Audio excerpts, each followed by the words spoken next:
Well, we kind of skimmed over your military career. Could you tell us about your military career? My military career was only 2 years, and I was drafted at the end of the war, really. So I didn't fire any guns. Oh no! At the end of World War II. This is Yeah, World War II. Yeah, this is at the end of World War II.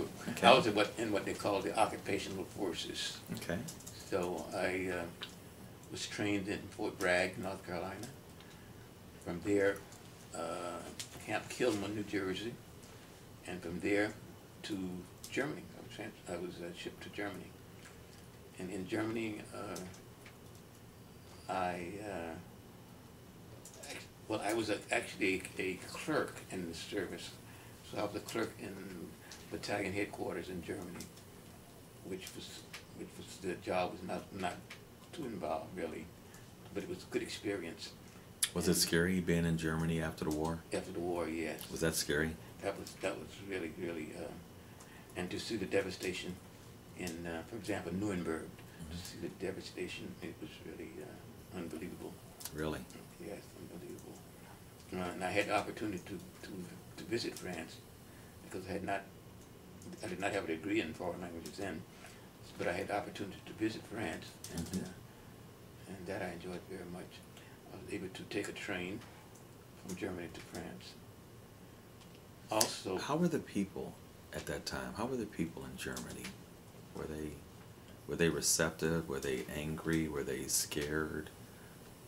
Did you get along with them? Yes, for the most part, the Germans were very, very receptive. For the most part,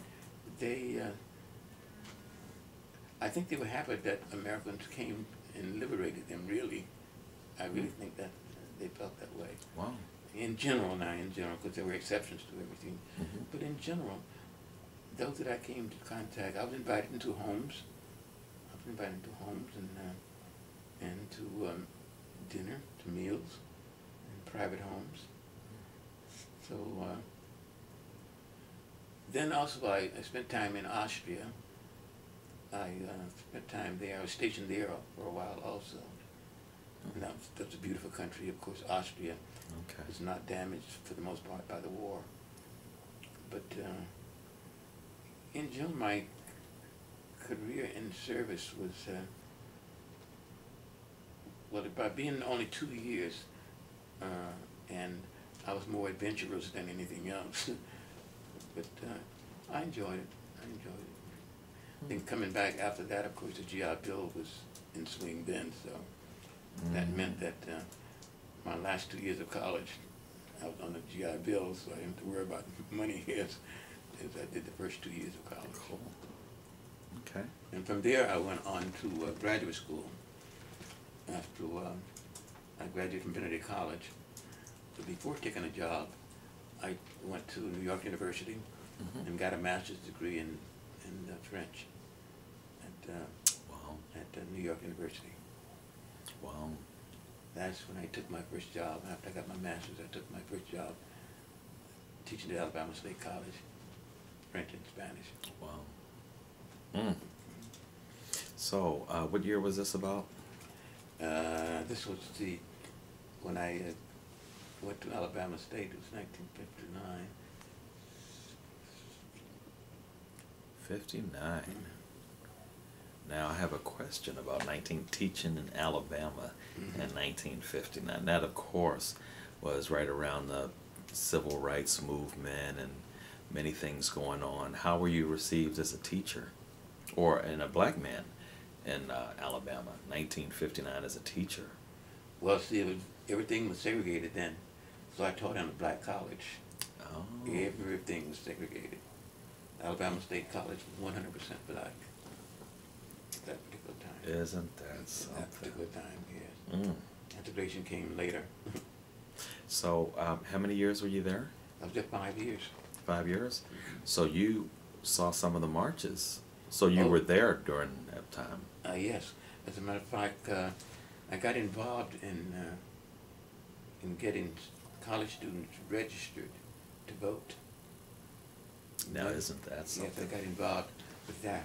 In fact, I would drive students as they became voting age. I would drive them down to the city hall and get them registered. And at that time, they had what they call, you had to, I think the word they used, vouch, I guess it was, vouch for them. So I vouched for so many students, it's just unbelievable. But there were students I knew, basically I knew, but some I didn't know, but they didn't question it at all anyway. And you know, come on down and you vouch for the person and they register. I did that for several students. Did you see any trouble coming your way because of that? No. No? No. Okay. At that time, I think at that time, the government, and I'm speaking of the government, the state of Alabama, for example, saw that what was in store, what was coming down the road anyway. So, and some parts of Alabama were so different from others, like Mobile and Montgomery. Well, Mobile was different from Montgomery, and Montgomery was different from Birmingham. So how was that? Was some parts more problematic, or? Yes, Mobile was. I would say that Mobile was more advanced. Okay. And race relations were better. Montgomery was very bad. Montgomery was very bad. You heard of the Montgomery. Sure. And of course Birmingham was even worse. Okay. But Mobile wasn't that bad. Wasn't really that bad. Okay. So what was the atmosphere when some of the things got really hot down there? Was it really tense? Was it hard to teach?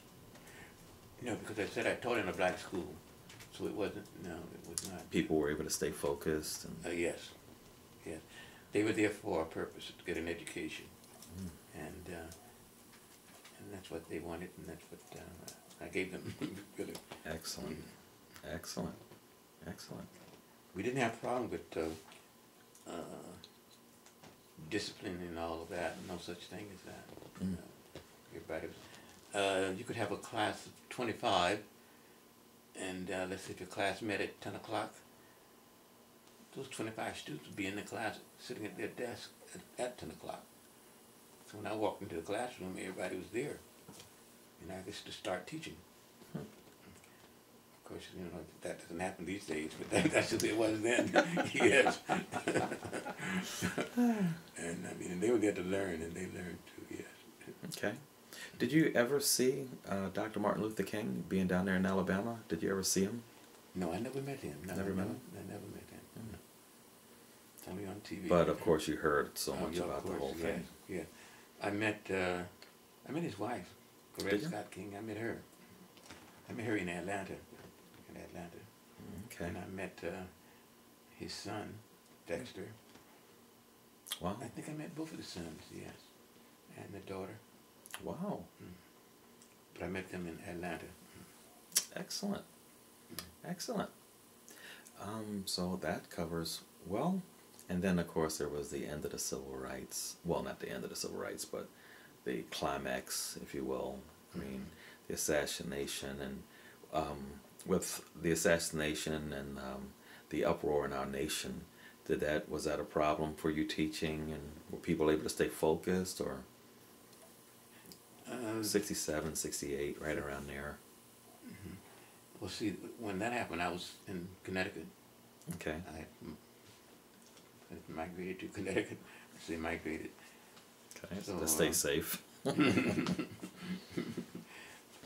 that was a trying time, though, really, for the country, for the entire country. When Martin Luther King was assassinated, that was really trying. And most of my students in Connecticut, of course, were white students. Oh, okay. And they were very, very disturbed when that happened to Martin Luther King. They were very, very disturbed. They thought it was a sad thing to happen, or? Very sad thing. Very sad. And their parents, too. Many of their parents. Wow. Their parents felt the same way. So I started in the school. I started a group called Martin Luther King Scholarship Society. Beautiful. I started that in the school. And interestingly enough, since the school was predominantly white anyway, the school was, so the organization, my organization, was mostly white, predominantly white. Mm-hmm. But we raised money and we gave scholarships Mm. for college scholarships, that is. Martin Luther King Scholarship Society. Wow. Martin Luther King Jr. Scholarship Society. A huge accomplishment. Yes. I enjoyed doing that too because that was one of the things that I saw the necessity, particularly with black students at the time, to see them really. Many of them wanted to go to college, but they couldn't afford it. The parents couldn't afford it. So any help that I could give them, I was very happy to be able to do that. Wow. Okay, so that covers that of the civil rights, and then we of course moved on to the 70s, and so after Connecticut you moved back down to North Carolina, is that right? Yes. And how was that experience? Moving here? Mm-hmm. Interesting, very interesting. Had to be a big adjustment. Not really, no, because where I live in Huntersville, 90% of the people in Huntersville are foreigners too, as I am, Okay. and many of them from the north. See, my neighborhood, immediate neighborhood, most of them are from the north and the Midwest. So we have very few native North Carolinians in the entire area where I live. So it wasn't much of an adjustment, really. And then I could visit Benedict College. I could drive down there, Columbia. And they still love you down there, huh? Yes, I have fun. I go down there all the time. I'm down there frequently. Sure. So, but it wasn't much of an adjustment to make when I moved back down here. Okay. And then too, the entertainment is Charlotte area now. It's very good entertainment. Charlotte's a big city. Oh, okay. In fact, Charlotte is almost like New York City, but on a smaller scale. But Charlotte has a lot to offer, both educationally, culturally. Really? Yes, a lot. Well, you wouldn't know that. I mean, I've heard of Charlotte, but I don't think I've ever been there. It's a large city. And recently, when I say recently, in the last 50 years, they have really, really grown and have really done a lot of things too. Well, it's the third largest banking city in the world. Yeah, Charlotte is? That's right. That's right. New York, San Francisco, Charlotte. The third largest banking city. Third largest banking. New York, San Francisco, Charlotte, number 3. Wow. Well, that's going to be right about it for this CD, and then we're going to move on to the next one. Okay. Okay. I'm going to test it before we do the next one. Mm-hmm. Great job, Johnny. Okay.